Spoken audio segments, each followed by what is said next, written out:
Avec Sophie Gaillard sur Radio Lac, Eric ramène sa science. Bonjour Eric Ashkar. Bonjour Sophie. Alors l'état de la physique au 19e siècle, vous avez décidé d'aller dans le dur là, directement. Mais accessible quand même par tous. Oui, bien sûr. Accessible à tous. Bien sûr. Alors, fin 19e siècle, la physique, telle que nous la connaissons, on connaît tous la physique avec les sciences physiques qu'on apprend à l'école. Ouais. L'état de la physique, fin 19e siècle, est une physique de déterminisme.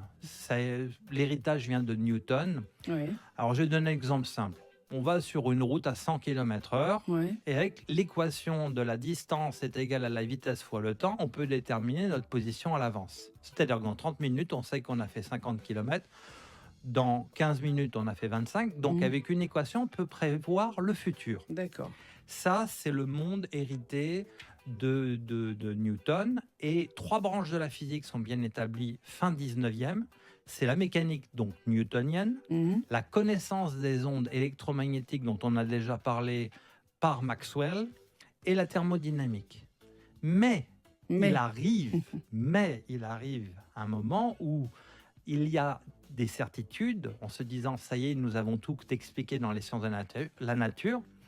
Et en fait, on s'aperçoit, par les découvertes de Max Planck, d'Einstein, que finalement, il y a une toute petite fissure dans la muraille, et cette petite fissure s'appelle la physique quantique. Et lorsqu'on va commencer à prendre un marteau et un burin, on va taper sur la muraille, et la muraille va se fendre, et tout le déterminisme qu'on croyait être présent dans la physique que nous connaissions, lorsqu'on passe au niveau de l'atome, on découvre que les particules ne sont pas leur position dans l'espace, on ne peut pas les déterminer avec exactitude, on peut simplement déterminer une probabilité de présence. C'est donc un immense changement dans le monde de la physique où l'on passe d'un monde déterminé à un monde qui devient plus probabilistique. Et donc, en même temps, conjointement, il y a aussi, on découvre que quand on additionne des vitesses qui sont, par exemple, quand on est dans un train et qu'on en croise un autre, eh bien, quand on observe l'autre train, on a la somme des deux vitesses. On a l'impression, si on va à 200 km/h dans un sens et l'autre train va à 300 km/h, eh bien, on aura l'impression, vu d'un train, que l'autre se déplace à 500. Donc, c'est l'addition des vitesses.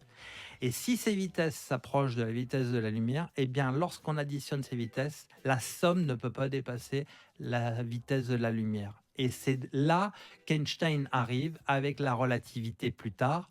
Et on s'aperçoit qu'au début du XXe siècle, on était dans une physique déterminée, on passe dans une physique de probabilité, et en même temps, on passe dans une physique où les lois qu'on croyait immuables, l'addition des vitesses n'est pas vraie. Et donc, le début du XXe siècle est un moment extraordinaire dans la physique, puisque l'on découvre de nouvelles lois dont je parlerai dans les prochaines chroniques. Avec grand plaisir, des chroniques que vous pouvez réécouter à volonté. Je peux pas, j'ai Radio Lac, c'est la page sur radiolac.ch et votre site internet. Ciel étoilé, en un seul mot, .org. Merci Eric Ashkar, à la semaine prochaine. À la semaine prochaine. Tous les jours dès 16h, je peux pas, j'ai Radio Lac.